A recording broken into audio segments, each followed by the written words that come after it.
J8004 Masticating juicer, which sounds vaguely illegal. It is the same model as the 8006 Masticating juicer. It's just a different color. It's white instead of silver. Okay, so I'm going to make today this green juice with apples.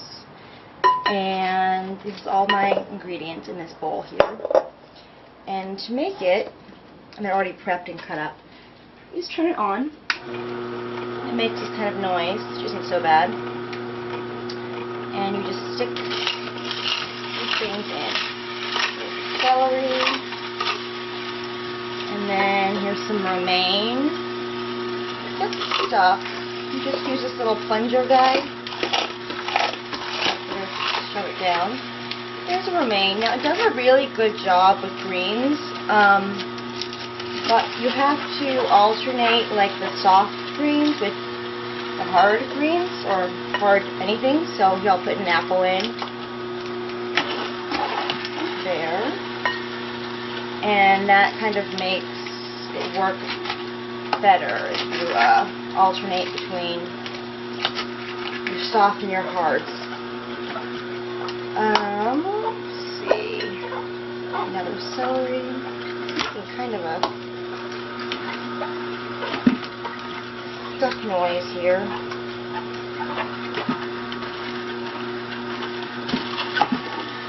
There you go. To kind of really smush it. I'm also very weak, so. And you can see the juice is coming out of the spout through the sieve, and then the pulp is sort of turning out kind of grossly out of this front end here. I'm going to put in some cucumbers. Cucumbers can be tricky because they're soft, but they're really juicy. So this can go. Now the manual says you're not supposed to use the sieve filter through the juicing or during the juicing process. You're supposed to pour it out, the juice out.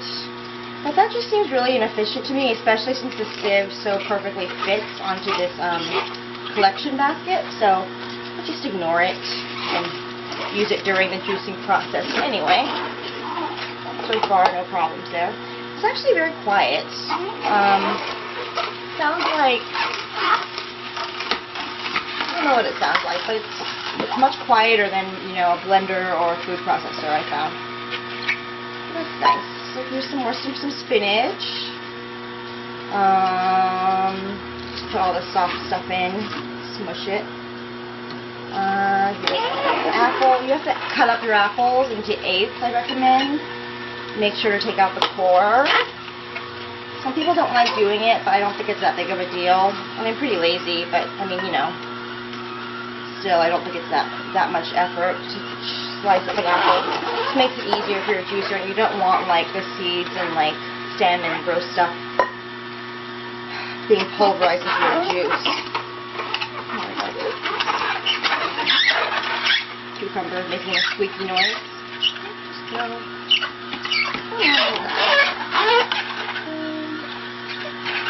Another cucumber.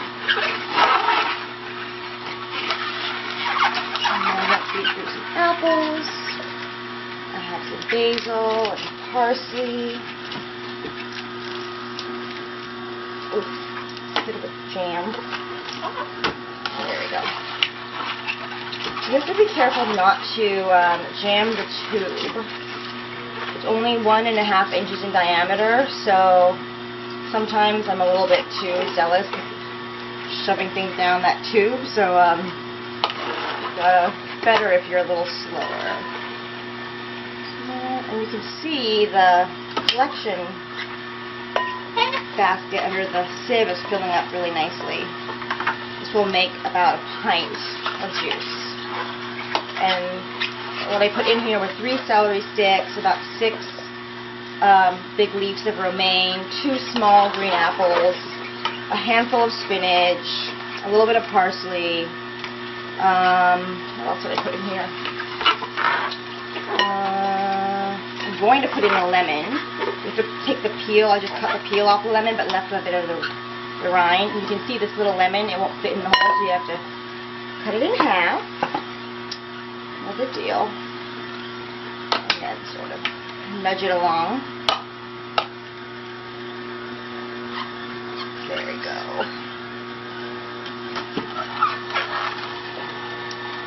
And I'm also going to add a little bit of ginger, just a little piece, like that.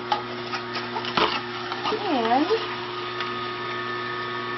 that'll do it. The best thing about this to me is how easy it is to clean. You just use hot water and then you dry it through your dishwasher dryer rack. And you want to let it run for a few seconds to make sure that everything gets juiced. And if there's ever a jam, there's this reverse function, so you can put it on reverse. That's just about good. And also, it comes with this rather comical looking large toothbrush that you can use to unscrew or to get out the, clean out this little filter guy. But, you know, honestly, just running it through hot water so makes it pretty easy. And it's just this drill bit thing, this little strainer sieve, and this unit, which is just like this, and comes apart like that. And then you can just pour into a glass. Enjoy your delicious juice. It looks kind of gross, but it's actually really good.